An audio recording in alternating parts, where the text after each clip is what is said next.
yeguriwe kandi murayagezwaho na Aloise Bigirimana. Mwaramutse Thomas, ndamutse n'abaduteze amatwi muri aka kanya. Turahera mu yavugwa muri Afrika.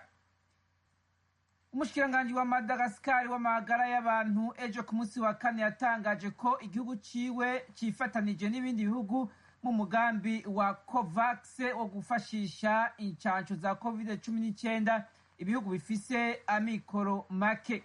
Perezida wa Madagascar yinjiye muri uyu mugambi wenyene ubwiwe yaramaze amezi anana kwakira incanco. Perezida Andry Rajoelina yari yarahagaze ku kinyobwa cyakorewe mu gihugu ciwe aho yacamamaje avuga ko ari umuti wa corona. Mu ndwi iheze yavuze ko atihuta gucandaga ku bwinshi abanyagihugu biwe ndetse na wenyene bwite, ariko inyuma yo kunebagurwa cyane yahavuye yisubirako mu ndwi iheze igihe leta yiwe yavuga ko izorondera no gukoresha incanco za COVID-19. Ni mu gihe Madagascar iriko irarwana no guhwamika igice ca kabiri c'igwirirana ry'abandura bivanye n'igisanira ca COVID-19 camuka muri Afrika y'Epfo kiriko kirarandagata mu gihugu. Madagascar izinga ry'abantu bashika imiliyoni 27 imaze kuronka abantu bandura barenga 24,600 barimwo 443 bamaze gupfa. Amakuru kandi muri Afrika, leta ya Zimbabwe ivuga ko inzara n'ubukene bw'ibifungurwa bwiyongereye mu gihugu muri iki gihe ca COVID-19. Ishirahamwe mpuzamakungu ryita ku bifungurwa PAM naryo rivuga ko abahungabanijwe cyane ari abahagaritse ubuzi kubera COVID-19 baba mu gisagara. Zimbabwe ivuga ko abantu hafi 2,400,000 mu gisagara badashobora kuronka n'ibifungurwa vya nkenerwa kubwo kuguma mu ngo zabo kubera ikwirakwira ry'ikiza ca COVID-19. Ishirahamwe PAM rivuga ko ririko rirarondera imiliyoni 32 z'amadolari zo gufasha abantu 550,000 babangamiwe cyane no kubura ivyo bafungura. Tukiri muri Afrika, abantu 5 barishwe abandi 3 barakomereka muri Sudani y'ubumanuko ejo ku munsi wa kane igihe abagabo bitwaje inkoho batega ikamyo zariko zisubira muri Uganda kwibarabara rya Juba Nimule. Umuvugizi w'igisirikare yegetse ico gitero k'umuhari w'abaroberi National Salvation Front NAS mu funyafunyo. Mu ndwi iheze igisirikare ca Sudani y'ubumanuko cagirije uwo muhari National Salvation Front gutera abanyagihugu kwibarabara rya Juba Kajo Keji, ariko uwo muhari warabihakanye.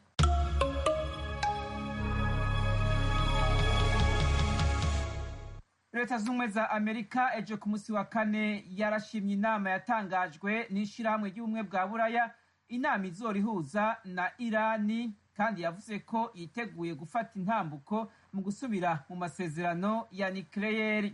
Umuvugizi w'ubushikiranganji bw'imigenderanire n'ayandi makungu wa Amerika Ned Price yabwiye abamenyeshamakuru ko iyi ari intambwe nziza.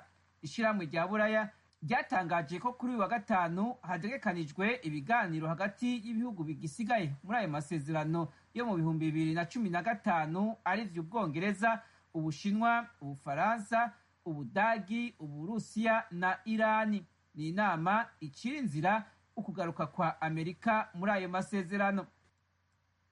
Ishirahamwe mpuzamakungu ryita ku burenganzira bwa muntu Human Rights Watch rivuga ko abatalibani muri Afghanistan batera ubwoba kandi bakica abamenyeshamakuru, cane cane abakenyezi. Abamenyeshamakuru batari bake bavuze ko abatalibani babahamagaza kandi bakabagiriza guha amakuru leta.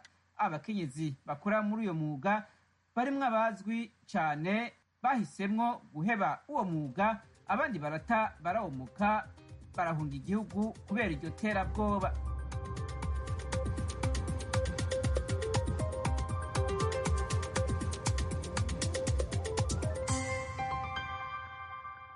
Aloise Bigirimana, urakoze rwose kuri aya makuru yo hirya no hino ku isi utugejejeho.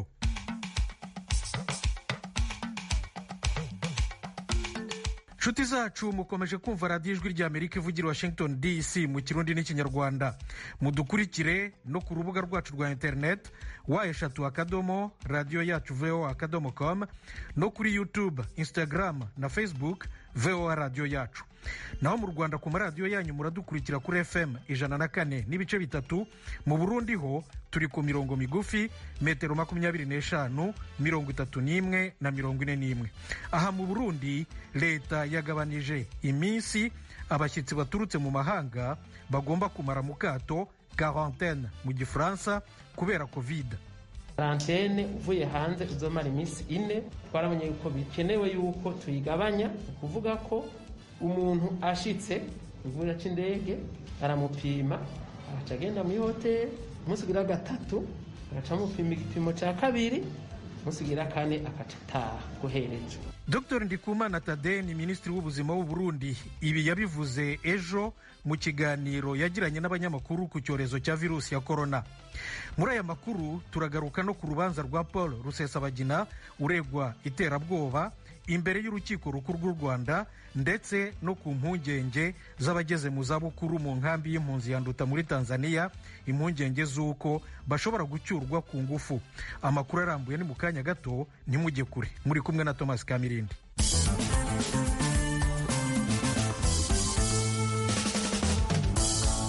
Amakuru y'ibiyaga bigari tuyahere mu Burundi, aho umusirikari mukuru ufite ipeti rya colonel yarashe umusore aramwica muri bar i Bujumbura. Igisirikare cyataye uyu mukolonel muri yombi.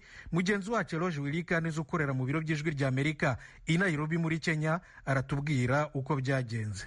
Wishwe n'umusore yarazwi ku izina rya Lionel Nimubona, akaba yakora akazi ko guharura amafaranga mu kirabo kiri muri quartier ya Kinanira ya 2, ni muri zone Musaga, commune Muha, mu manuko bw'umurwa mukuru w'ubutunzi Bujumbura. Intwazangabo yihaye ibara yari ije kwaka inzoga, amasaha yitereye, abakozi barimwo wishwe banka kumuha icupa. Uwo mugabo ni umwe mu bakozi bahora bakorana na nyakwigendera, yabonye uko byose byagenze, nawe ubwiwe acitse ku icumu. Uko byagenze, imba mu koloneli yari ngari karanwa, bari bwije mu ijoro, acha yaka inzoga ngo atukugaye ndusubira kudandaza, acha arasohoka. Asohotse nirabuze ati ngo baramugaye ngo ntibamuzi ngo jengo koloneli ngo Blaise. Asohotse kugira ngo aragiye, agarutse twumvise aza abomora, azazaye n'inkoho, ashika duhonya ngo aho turyamye, umutwe urashwiragira. Cyane ciye niruka, cyasiga umuhungu yarayishe, n'undi muhungu nawe aramucamwo nyine ariruka, undi wacha arinyegeza tena, asigana uwundi aramukubita, ashasiga murashi. Ivyo byose byaba namaze kunyegera, numvise gusorosoro ruvuga, nazigorotse mu gitondo ndumva ngo yarayamwishe Lionel.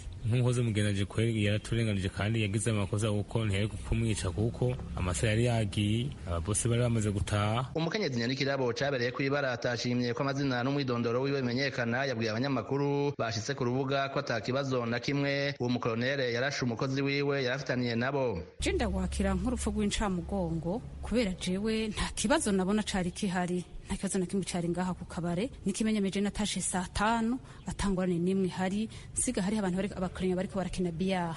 Uwo rero bavuga ko yari amashe ntiyari bwaze, niho yaza mu nyuma ngo basanga bariko barakina biyah, bagakinana nabo hasanze, ni washaka ngo nuwo yarashe baba barakinanye. Hama rero ngo amusaba icupa, mugira ubundi amubwira ati je ndagiye kuryama burije, ejo dufise akazi. Hama ngo araninjira no muri frigo aja kuyiha, umuserveur rero amubwira ati none wewe kuto iyo nzoga bigenda gute? Ngo carayisubizayo vraiment, muga ngo acahitana ikidaje. Ahitana ikidaje amubwira ati n'ico kidaje gashaho ukigarukane. Ico kidaje rero cahavuye anakimena cagitera mwe barabara kirameneka. Ngo acabwira ati akagaye mu ngaye kunyima inzoga, je tuzohura.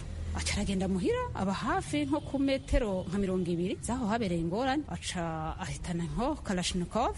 Ntitwayibonye mugabo abantu ze baje kugira Constant nibo banywere duye zihari baciye tugira ko ari Kalashnikov yakoresheje, asharamurasa. Reka nta kibazo na kimwe cyari kihari vraiment, nta ngorane nimwe yari ihari. Asaba ubutungane gukora akazi kabwo. Twe dusaba ko ubutungane bwokora, nta muntu yo kwica umuntu gutyo, umuntu mudashwanye mutavana hamwe atanaho umuntu azinanye ukaza gutyo kica umuntu vraiment birababaje cyane gose. Hama bagashumbusha umuryango wa navuze vrema ni umwana wabari baziye ko kazoza yarendiye kuja kwiga kaminuza birababaje ku muryango ni nkuru icamugongo vrema. Umuvugizi w'igisirikare cy'u Burundi Colonel Floribert Biyereke yemeje aya makuru. Ayandi makuru ijwi rya Amerika ryakuye ku mugwa mukuru w'ubutunzi Bujumbura nuko intwazangabo ku muhingamo wo kuri uyu wa kane yagejejwe imbere y'umushikirizamanza kugira ngo baburanishwe mu rubanza rw'ikibiriraho, ariko rwahavuye rwungururizwa ku munsi wa mbere w'indwi iza kubera yavuze ko adashobora kuburana atari kumwe n'umushingwamanza mwunganira akaba agiye kumurondera. Eroje Urikaneza, ijwi rya Amerika. Tugume mu Burundi aho guverinoma yafashe ingamba n'ibyemezo bishya ku bagenzi binjira mu gihugu muri ibi bihe by'icyorezo cya virusi ya korona. Mugenzi wacu Pierre Claver Niyonkuru uri i Kigali mu Rwanda yakurikiranye ikiganiro Minisitiri w'Ubuzima yagize, aratubwira uko byagenze.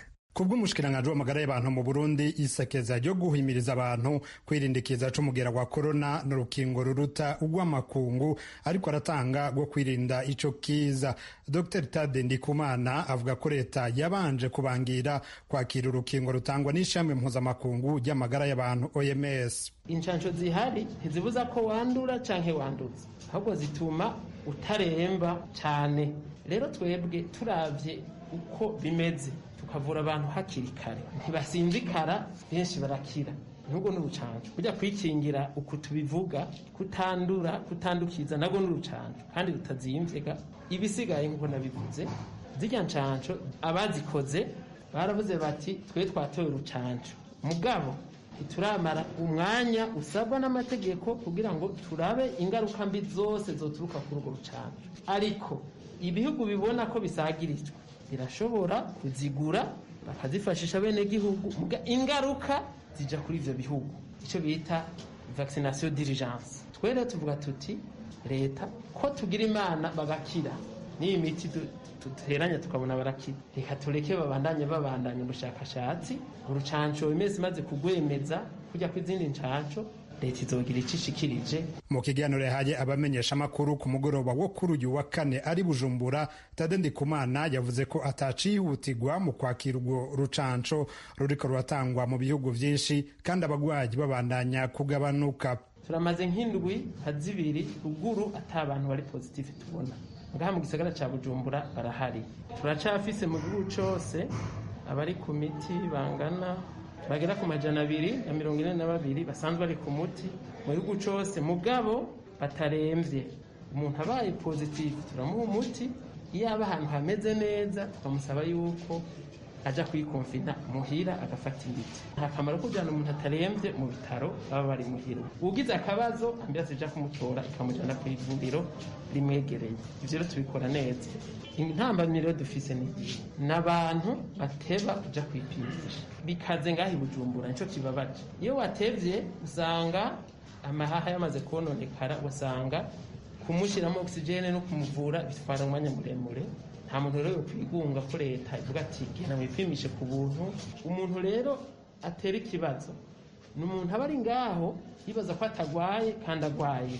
Mu Burundi ikiringo abantu bamara ahantu bugaraniwe bita quarantaine mu gusuzuma ko umuntu avuye hanze y'igihugu yoba afise umugera wa COVID-19 cagabanijwe. Quarantaine ni ndende, iminsi indwi urashobora gutakaza ibintu. Quarantaine uvuye hanze uzomara iminsi 4. Twaramenye yuko bikenewe yuko tuyigabanya, kuvuga ko umuntu ashitse uvuye c'indege aramupima akagenda mu hotel, umunsi gira kabiri, umunsi gira gatatu agacamupima igipimo ca kabiri, musigira kane akacataha guherejo.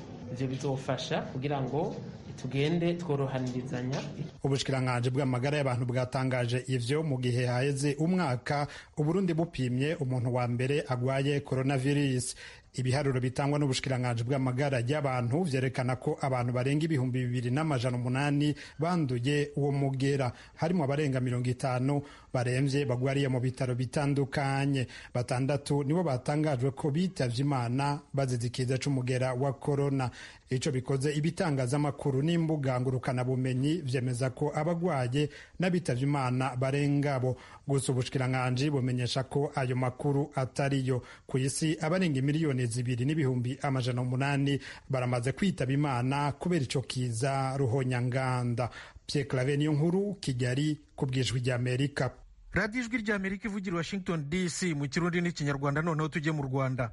Urukiko rukuru rwicaye i Kigali ejo rwakomeje urubanza rwa Paul Rusesabagina.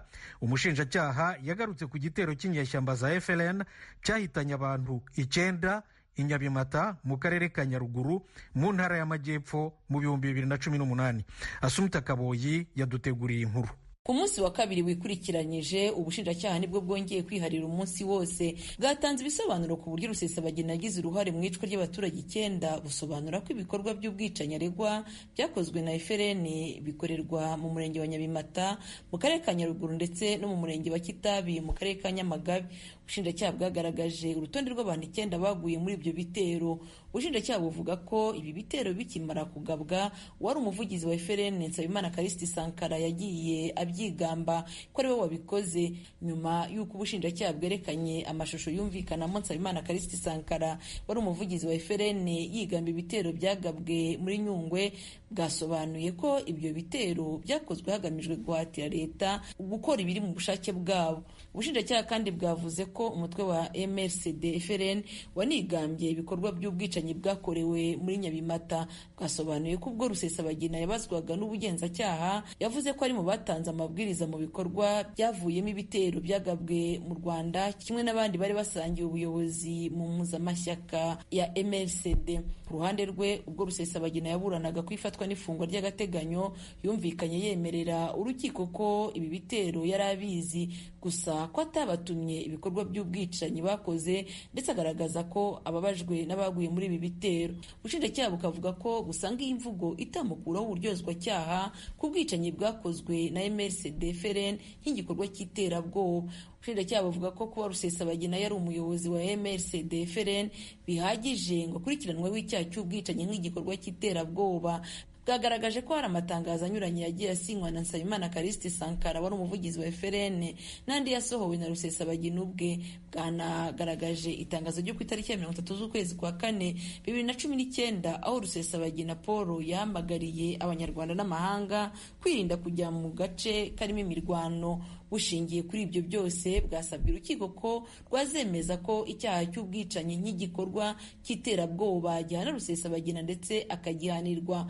Kuri wa 4 kandi ubushinjacyaha bwanasobanuye uburyo Rusesabagina yakoze icyaha kijyanye n'itwarwa ry'umuntu ritemewe n'amategeko nk'igikorwa cy'iterabwoba. Ubushinjacyaha bwasobanuye ko mu bihe bitandukanye muri 2018 abantu batwawe muri ubwo buryo butemewe n'amategeko muri Nyabimata na Kitabi. Aha umushinjacyaha yavuze ko Rusesabagina agomba kuryozwa iki cyaha nk'uwari umuterankunga mukuru wa FLN. Yavuze ko ikimenyetso cya mbere ari raporo yakozwe n'umuyobozi w'umurenge wa Nyabimata Nsengiyumva Vincent igaragaza ibitero bitandukanye byawugabweho. Ubushinjacyaha bwagaragaje amazina y'abantu 6 batwawe bakikorezwa ibintu byasahuwe.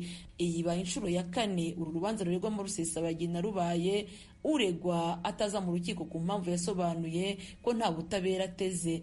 Asumta Kaboyi, Ijwi ry'Amerika, i Kigali. Mu Rwanda kandi urubyiruko rw'impunzi z'Abarundi bari mu karere ka Rubavu mu ntara y'Uburengerazuba baravuga ko bafite ubukene bukomeye. Uhagarariye impunzi z'Abarundi i Rubavu, Ndamanisha Desire, arabasaba bose gufashanya muri iki gihe kitoroshye cya COVID. Ni inkuru ya mugenzi wacu Desire Hatungimana uri i Kigali mu Rwanda.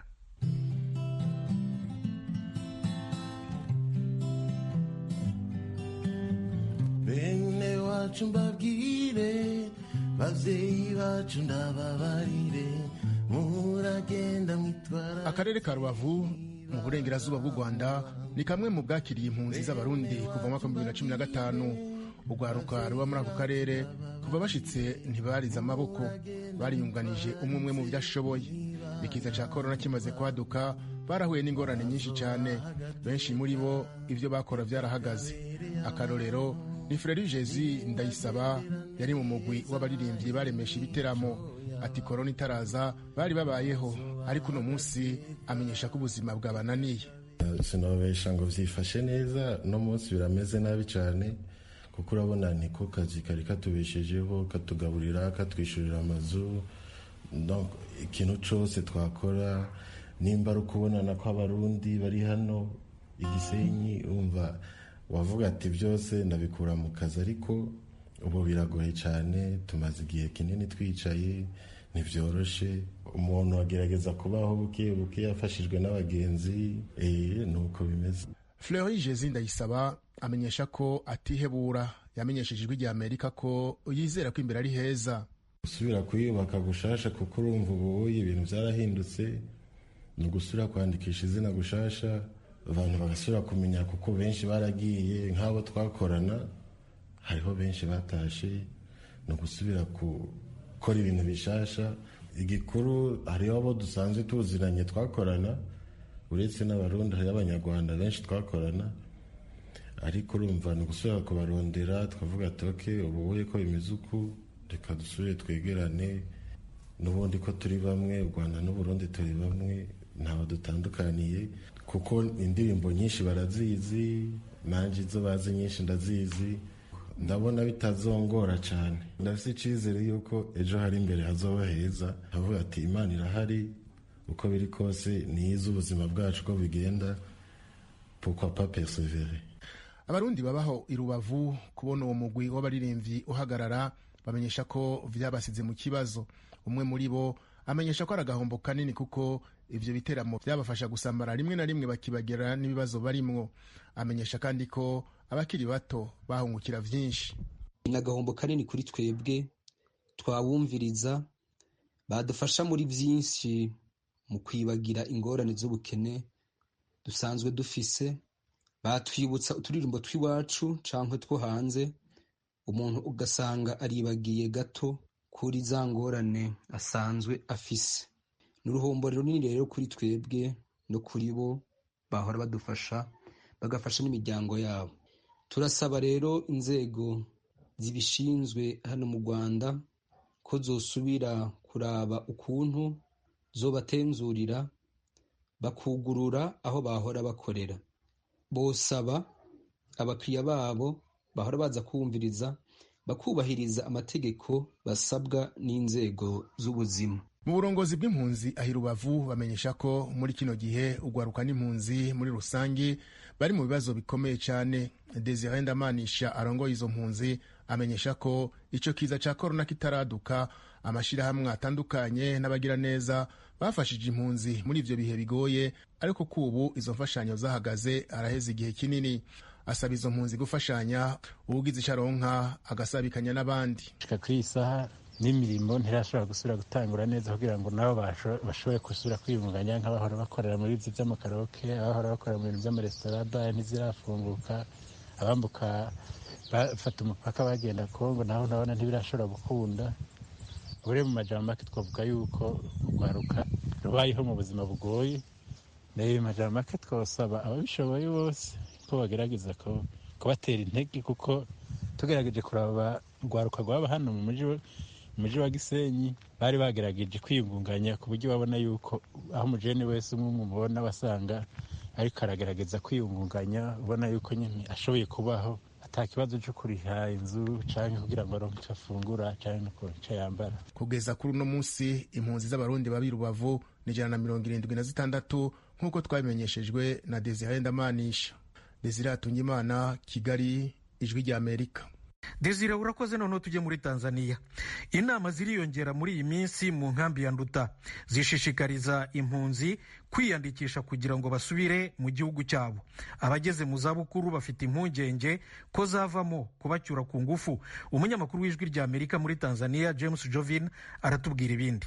Urabona nk'ubu ndamaze imyaka myinshi, ndamaze imyaka 77 twe n'umukecuru w'iwanje. None rero ubu se twifuza kuguma uruhande rumwe, tukifuza mbere ahubwo ko badusanura iyi nzu ubona uruhande rumwe yahenutse, hama tukaguma ngaha bakaza baradufasha ibyo utwo badufasha gusa, ko twe bwa mbere ntitukirima. Aho rero mvuze ku ruhande uwanje rutahana n'abandi, ariko bimeze abantu bageze nk'ahangeze bamaze imyaka yuko baturabira ahantu twishara tukaguma kubw'iwacu turabishaka, nabo ntibavyemera, baguma duhumeza gusubira mu gihugu mwavuyemo. Natwe n'igihugu cacu c'Uburundi carononekaye kuko kwanje n'abandi bose bisubiye kuvyura ntituzokwiruka, n'imiryango yacu igaca ihoneramwo. nashike tubaje nasaba nkaho twoba nkaho ngeze n'abandi bose bo turabira akantu twicaramwo araha hari n'ahandi naho batadutwara hiyo hanze dataheje mu bindi bihugu bakaturabira ahantu nyene batuzigamira twicaraho tukaguma dufashwe nabi abatwibwazehe dufashwe nabi kubera urumva tubashwe dufashwe nabi kuko umengani baduha baduha intica ntikije kandi babizi neza yuko ataco tucimariye none ahubwo dusaba ibene ko iratwongera utuntu ko dusaba nk'iki agahuzu reka nyene utuntu two gufasha umubiri nivyo gusa nta bindi hanyuma rero bakaduha n'akadawa kw'ingwara icya mbere baravuga yuko twohunguka ku bushake mugabo bo bakaduhimiriza ngo duhunguke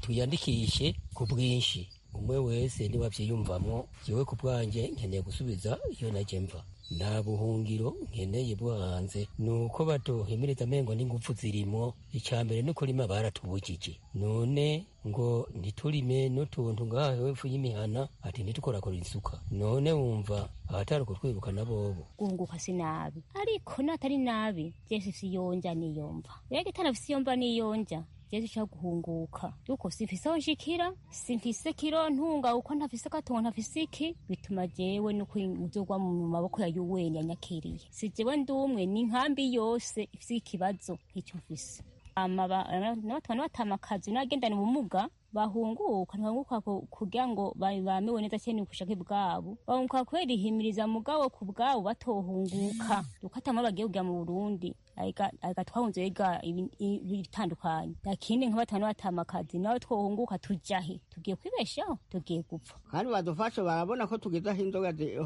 inzoga zigeze urumva dufashwe nabi nyene n'igihe batagwa umuti wumva turasaba umuti bozo baduha uduti yo kudufasha badufasha n'ibiribwa badufasha n'udawa kugira ngo tumererwe natwe turaba ko akabiri koza kararemberana kuko murazi neza yuko umuntu afashwe nabi bituma n'ubusaza bumuhuta n'ingoga agacapfa n'ingoga kubera za ngwara mbi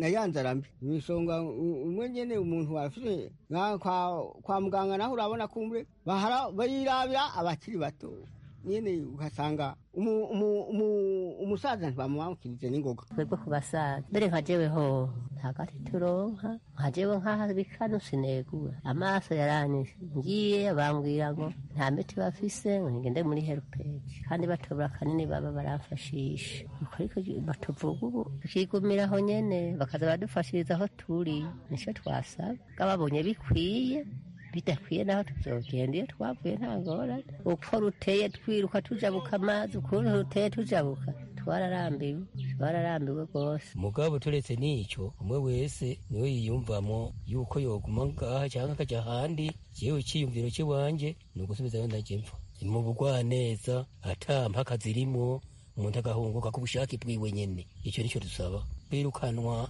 ukagenda mengo n'ingufu ziriko nta kamaro ivyo nivyo dusaba katureka tukagenda ku butungane ku mahoro ni mu butungane bw'iwacu mu Burundi wacu turacimarira iki kataco tugikora dusigaye dusumbwa n'inzoya aho dusigaye tumeze nka nzoya bareze none wumva aho udufasha anadufashirizeho turi aduhe aturinde inzara n'inyota gusa nta bindi reka ko kurumva amanama yo guhunguka ntitubashima n'akagobero batugobereza gusa kuko ataka umuntu abye atawuharira n'umugaba nayo ahandi si amategeko twebwe ntacyo dushimariye muhira yego bavuga ngo kubaka igihugu cabo yego abakiri bato ni sawa barashobora kubaka igihugu cabo none natwe ne turokubaka ngo iki tutakirima tutakidandaza tutakiza gukorera ingero tutagira ni ngaho nyari dusonga nutwaye uweni gusa ni ngaha dusonga na mwebwe yuweni